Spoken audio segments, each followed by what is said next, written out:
자, 오늘은 창세기 4장과 5장 같이 나누는 시간 갖도록 하겠습니다.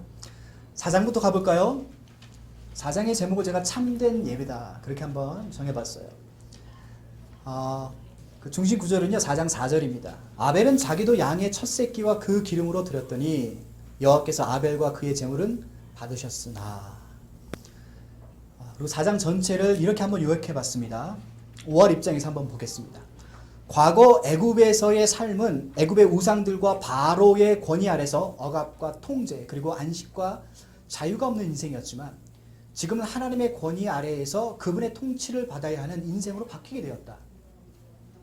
그동안 오월들의 세계관과 삶을 지배해왔던 세상의 통치로부터 벗어나 여호와 하나님의 새로운 통치를 받으며 광야의 길을 걸어가야 하는 것, 그것이 4장을 통한 참된 예배의 메시지입니다. 자, 그러면요 우리 좀 내용을 살펴볼게요. 교회 오랫동안 다니시고 신앙생활 하신 분들은요 이 얘기 너무 잘 아신 얘기예요. 가인과 아벨 얘기죠. 자, 이들이 이제 그 직업이 각기 달랐어요. 가인은 농사꾼이었고요, 아벨은 목축업자였어요. 이제 하나님 앞에 제사를 드립니다. 예배를 드립니다. 근데 이상하게도 가인의 예배를 하나님 받지 않으세요. 아벨은 예배를 받으십니다. 혹자는요 가인이 곡식으로 제사를 드렸기 때문에 안 받으셨다. 그러니까 피가 없는 제사를 하나님이 받으실 리 없다, 이렇게 얘기하시는 분도 계세요. 그렇지만은 않아요. 왜냐하면 레위기가니까 소재가 있습니다. 곡식으로도 하나님 예배 받으십니다. 제사 받으십니다. 그 이유만은 아닌 것 같아요. 아벨의 제사 하나님 받으신다는 거예요.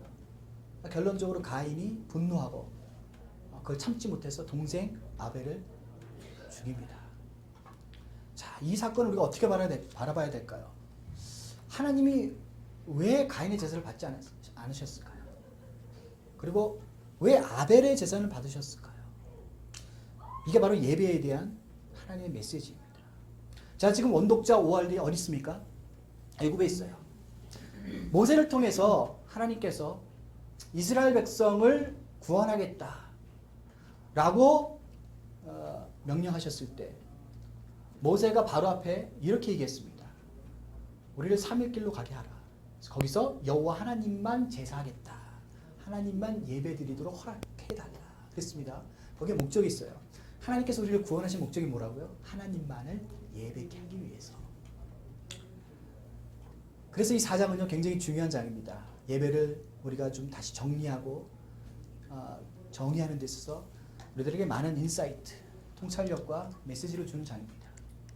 보세요. 우리가 1장을 통해서 애굽 신의 허구성을 우리가 함께 좀 바라봤어요. 여러분들이 5월이라고 생각해 보세요. 애굽에 있을 때 애굽의 신들이 그 정해놓은 그 종교적 프레임 안에 갇혀 있었단 말이죠. 속았단 말이죠. 없는 것을 있게 만들고 그 있다라는 우상의 허구적 능력을 통해서 노예들을 다스렸던 애굽의 통치와 정치. 오늘날도 마찬가지지만요, 옛 시대일수록 통치자들은요 종교의 힘을 빌려다가 노예를 부리고 그 다음에 백성들을 거출한단 말이죠. 그러니까 종교는 종교로서만의 의미를 갖고 있지 않고요, 정치와 경제와 문화와 사상과 철학과 모든 것과 다 연결되어 있어요. 그래서 하나님만을 예배한다는 것은 통치자, 즉 권위자가 애굽의 우상으로부터 어디로 간다? 넘어간다? 여호와 하나님께로 넘어간다는 거예요. 그래서 예배는요 권위에 대한 문제입니다. 누구 권위 아래 예배자로 쓰는가? 바로 여기에 대한 메시지를 주고 있습니다. 하나님께서요 아벨의 제사를 받으신 이유를 히브리서를 통해 말씀하고 계십니다. 믿음으로 들었다는 거예요. 믿음. 그럼 믿음은 뭘까요? 믿음이란 뭘까요? 믿음은요 자기 확신이 아니에요. 믿습니다 될 줄 믿습니다가 믿음이 아니라, 믿음은요 내용이 중요하죠. 두 가지로 나눠봅시다. 애굽의 신은요 허구입니다. 있질 않아요.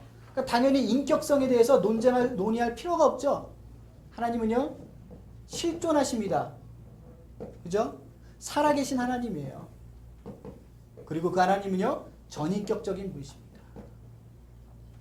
자, 이 내용을 갖고요. 믿음을 우리가 평가 내지 정의할 수 있어요. 믿음은 뭐냐? 허구와 인격 없는 것으로부터 벗어나 실존하시고 살아계신 하나님과 전인격적인 관계를 믿는 것. 그것이 믿음이에요. 믿음은 자기 신념이 아니라 하나님과 실제적인 관계를 맺는 것. 그게 성경이 정의하는 믿음입니다. 예배란 뭘까요? 바로 하나님을 만나는 거죠. 예배는 하나님을 만나는 겁니다. 하나님과 교제하는 겁니다. 하나님을 알아가는 거고요.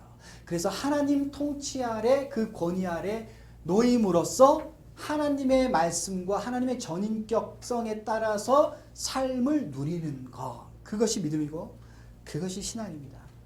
아벨은요 그런 믿음으로 하나님을 예배했다라는 거고요. 가인은요 그렇지 못했다라는 거예요. 그러니까 지금 원독자 입장에서는요 비교가 되죠. 대조가 됩니다. 자기네들이 애굽에 살았을 때에 드렸던 예배는요 누구의 예배와 같아요? 가인의 예배. 관계가 없어요. 대상이 없어요. 그러니까 대상은 애굽의 우상들이 되죠. 하지만 그 대상이 누구인지는 중요하지 않아요. 뭐만 중요해요? 내 열심이 중요해요. 내 신념이 중요해요. 내가 예배를 이렇게 멋지게 아주 열심을 내서 최선을 다해서 드렸어. 그러니까 내 예배를 받고 내 제사를 받은 신은 나에게 뭘 줘야 돼요? 복을 줘야 돼요. 저주를 내리면 안 돼요. 그럼 누가 신이 된 거예요?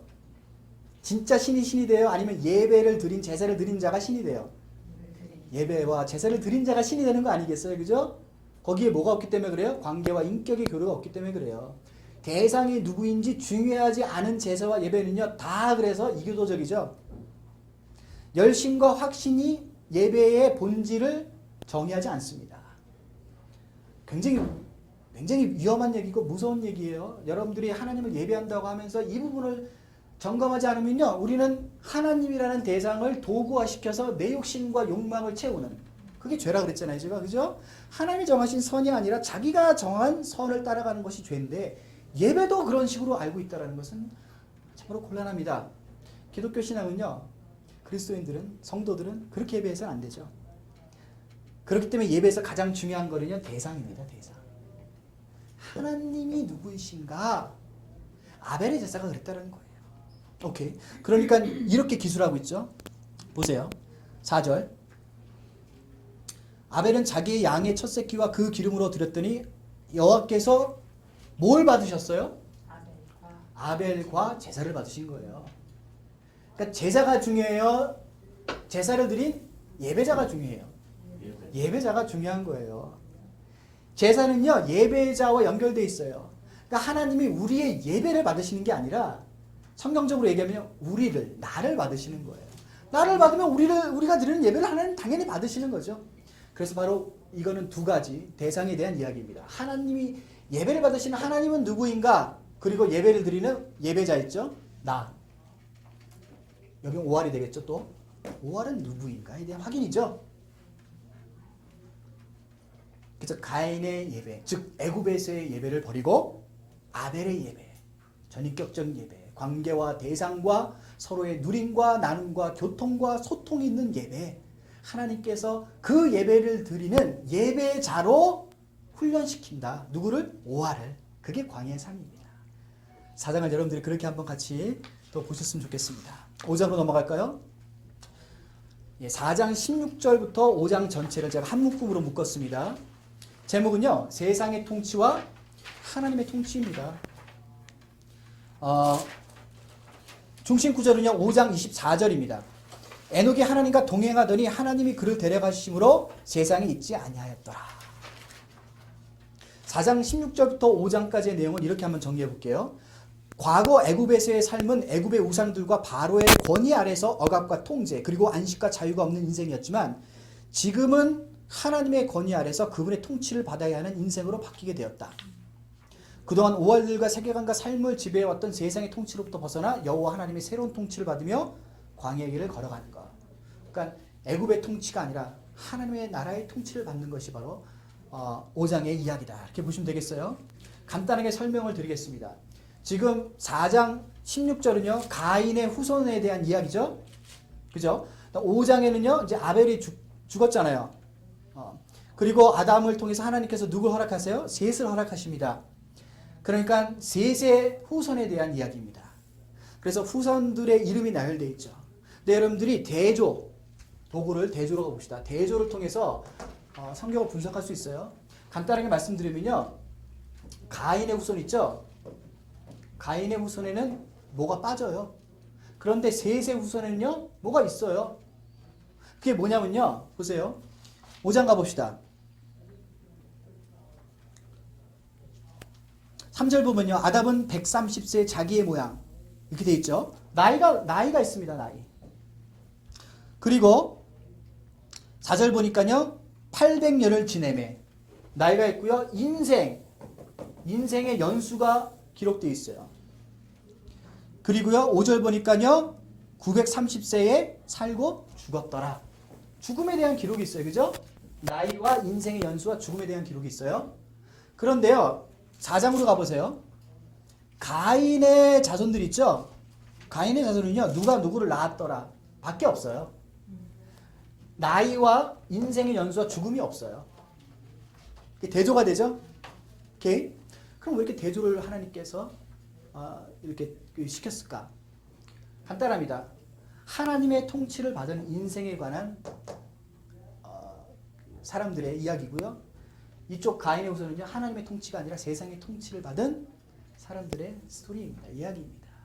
그렇게 딱 양쪽으로 대조해놓은 오알들에게 메시지를 주고 있습니다. 너희들은 하나님의 통치를 받는 하나님의 사람들이다. 다시 애굽으로 돌아갈 수 없다. 가인처럼 예배할 수 없다. 아벨처럼 하나님을 정인격적으로 예배하고 교제하고 소통하고 사랑을 나누면서 살아가는 것. 그것이 바로 하나님의 통치입니다. 그래서 어떻게 살아야 돼요? 에녹과 같이. 그게 24절이죠. 5장 24절. 에녹이 하나님과 뭐 했어요? 동행하다니.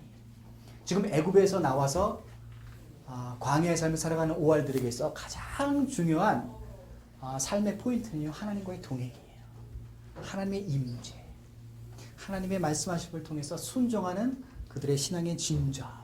그들이 가야 할 자유의 땅, 언약의 땅. 그 목적지를 향해서 뒤를 돌아보지 않고 앞을 향해 한 걸음 한 걸음 신앙의 발걸음을 내딛는 그들의 삶의 과정. 이 모든 것들이 하나님의 통치 아래, 하나님의 권위 아래 하나님께서 그들을 구원하시고 인도하시는 하나님의 역사의 이야기라는 것을 우리가 5장을 통해서 또 같이 함께 좀 살펴볼 수 있습니다. 자, 그래서 통치에 대한 얘기입니다. 세상의 통치를 받을 것인가? 하나님 나라의 통치를 받을 것인가? 여러분들은 누구의 통치를 받으셔야 돼요? 당연합니다. 하나님의 통치, 하나님 나라의 통치를 받으며 살아가는 하나님께서 구원하시고 하나님께서 관계하시고 하나님께서 함께하시고 동행하시는 하나님의 사람들입니다. 그래서 여러분들도 가셔서 남은 본문의 내용들을 살펴보시면서 관찰하시고 또 질문 달아보시고 해석하시면서 귀한 하나님 나라의 통치를 누리시는 여러분들 되셨으면 좋겠습니다. 수고하셨습니다. 감사합니다.